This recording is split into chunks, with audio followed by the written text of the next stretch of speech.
You ever wonder why sometimes the kinder you are, the worse people seem to treat you? Let's talk about that. See, kindness is one of the most powerful traits a person can have. It builds bridges, diffuses conflict, and earns trust. But here's the hard truth. Most people won't tell you when kindness isn't grounded in self, respect, and clear boundaries, it doesn't always inspire admiration. Sometimes it invites disrespect. Now, why does that happen? The answer lies in how human psychology works. People are wired to assess others constantly. We're scanning for cues, signals, patterns. And in the absence of direct communication, people rely on what you do to determine what they can do to you. So when someone sees that you're always available, always agreeable, always forgiving without question or pushback, they don't always interpret that as compassion. They start interpreting it as a lack of strength, and that's where things shift. Because strength, emotional strength, psychological strength, is what most people unconsciously respect. When you're kind without boundaries, what you're unintentionally doing is signaling that you will accept being second, that you will tolerate mistreatment to avoid conflict, that you'll swallow disrespect just to keep the peace. And once that perception sets in, even good people may begin to overlook your needs, ignore your voice, or test your limits. Let me be clear. This doesn't make your kindness the problem. The problem is that the kindness isn't anchored. It's floating. It's not tied to a firm inner core that says, I care about you, but I also care about me. That's where boundaries come in. Boundaries are not walls. They're not ultimatums. They are the invisible fences of self-respect. They're how you teach others where your line is, where respect starts and where manipulation ends. Without them, your kindness becomes a tool others can use against you. With them, your kindness becomes a gift people feel honored to receive.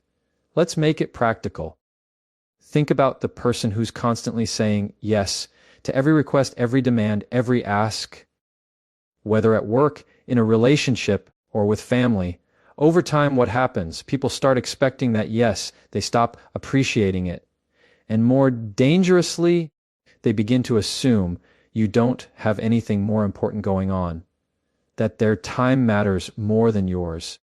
You've accidentally trained them to believe your kindness is bottomless, and that you won't hold them accountable if they take too much. It doesn't start with evil intentions. It's just human nature. When there's no friction, people keep pushing. When there's no resistance, they don't pause to ask if they've gone too far. Philosophers like Aristotle spoke of the golden mean, the idea that virtue exists between extremes. Too much indulgence, you become passive. Too much aggression, you become harsh. But in the middle, where courage meets compassion, that's where virtue lives. Kindness works the same way. If it's not balanced by inner strength, it becomes appeasement. Appeasement doesn't win respect. It wins dependency, and sometimes even contempt. So how do you fix that? How do you remain kind without being disrespected? You start by redefining what kindness means to you. Real kindness isn't about never saying no. It's not about always being available. It's about caring deeply, but not at the cost of yourself. It's being able to show grace and grit. It's knowing when to offer help and when to step back so someone can learn to help themselves. It's listening with empathy, but speaking with conviction when your values are challenged. You stop apologizing for having standards. You stop watering yourself down just to be more likable. And you start letting people experience the full you, not the edited version you present just to avoid tension. You want to know the moment everything shifts? It's when you realize that your value is not determined by how much you're willing to endure silently. It's defined by how much you respect yourself and whether your actions align with that self-respect. That's when the energy around you changes. That's when people who once pushed your limits start noticing they can't do that anymore. not because you've become unkind, but because you've become clear. And clarity is magnetic. Clarity commands attention. Clarity teaches others, this is who I am, this is what I tolerate, and this is what I don't, without ever needing to raise your voice. Some of the kindest, strongest people in history, leaders, healers, thinkers, they weren't kind because they feared conflict. They were kind in spite of conflict. They knew how to extend generosity without giving up their backbone. They knew that real influence doesn't come from pleasing people. It comes from knowing who you are and being unshakable in that identity. So the next time someone tells you, you're too nice, don't just take that as a compliment. Ask yourself, am I being nice at my own expense? Is my kindness coming from strength or from fear? Because if it's coming from fear, from the desire to be liked, from the hope that people won't reject you, then that's not kindness. That's self-abandonment in disguise, and eventually people start to notice. Not consciously, not maliciously, but they do. And the respect starts to fade. But when your kindness is rooted in strength, when it comes with boundaries, clarity, and unwavering self-respect, then it becomes undeniable. Then people don't just like you, they respect you. And when people respect you, they treat you differently. They think twice before crossing a line. They show up with more care, more attention, more integrity. Because they know you value yourself, and people can only meet you at the level you've met yourself. So don't stop being kind. Just stop letting your kindness come at the cost of your dignity. Let your kindness be a strength, not a signal that you'll tolerate anything. Let it be a standard, not a sacrifice. Let it be rooted, not reactive. There's this common belief floating around that if you're just nice enough, if you go out of your way for people, show up for them, never say no, they'll value you more. That being endlessly agreeable will somehow earn you love, loyalty, and respect. But I've got to be real with you, it usually doesn't work that way. In fact, more often than not, it backfires, because people-pleasing, though it may wear the costume of kindness, isn't actually rooted in strength. It's rooted in fear, and fear never commands respect. Fear seeks permission. Fear performs. It adapts.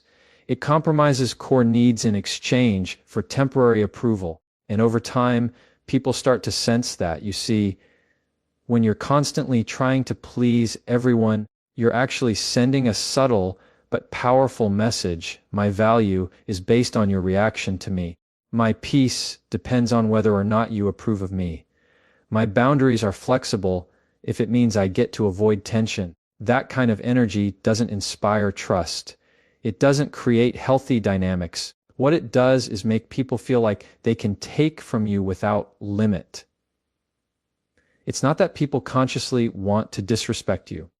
It's just that when you constantly prioritize others at the expense of yourself, you're teaching them that your needs come last. And here's the psychological depth of it. Humans, by nature, are driven by consistency. We treat people based on how they treat themselves. So if you treat your own time, voice, or energy as disposable, guess what? So will everyone else. I'm not saying you shouldn't help people. I'm not saying you should become cold or rigid. What I'm saying is that there's a major difference between kindness and self-erasure. When every decision you make is filtered through the question, will they still like me if I do this? You're not being generous. You're being held hostage by your own need to be accepted. And that's where the disrespect begins. People start canceling plans on you last minute, and you act like it's no big deal. They speak to you in ways they wouldn't tolerate themselves, and you brush it off. You're always available, always giving, always the one adjusting, and they stop seeing your effort as a gift. It becomes the expectation, the baseline. And when that becomes the baseline, anything less than your full sacrifice feels like neglect to them. Now here's the philosophical piece. The great thinkers, whether it's the Stoics or modern psychologists, They all touch on this same idea. You cannot find fulfillment in life if you're constantly living for other people's expectations. Living in fear of disappointing someone else is a quiet form of self-betrayal. It chips away at your identity one yes at a time. You start to lose your own voice in the noise of pleasing others. You say yes when your soul is screaming no. You show up for everyone but start resenting it because deep down you know you're never doing it from fullness. You're doing it from fear of rejection, fear of conflict, fear of being seen as difficult. And that's the trap, because the more you do it, the more invisible you become. People respect those who are clear, not cruel, not controlling, clear. People who know what they're about. People who can say, I care about you, but this doesn't work for me, and not flinch. That level of self-possession, that calm inner boundary, it's magnetic. It's not loud. It's not defensive. It just is. And people instinctively lean in to respect it, even if they don't always like it. But when you're constantly contorting yourself to be palatable, you're erasing your own edge. You become smooth, unthreatening, agreeable, and unfortunately forgettable. Because the truth is, people remember strength, not dominance. Authentic strength, the kind that says, I'm willing to be misunderstood rather than misrepresent myself. Let's break this down with a real-world example. Think of a friend who's always there for everyone, always dropping what they're doing to help. But they never speak up when someone crosses the line. They never push back when they're disrespected. Over time, what happens? People start assuming they'll always be there, and the friend who's constantly giving starts feeling invisible, drained. Resentment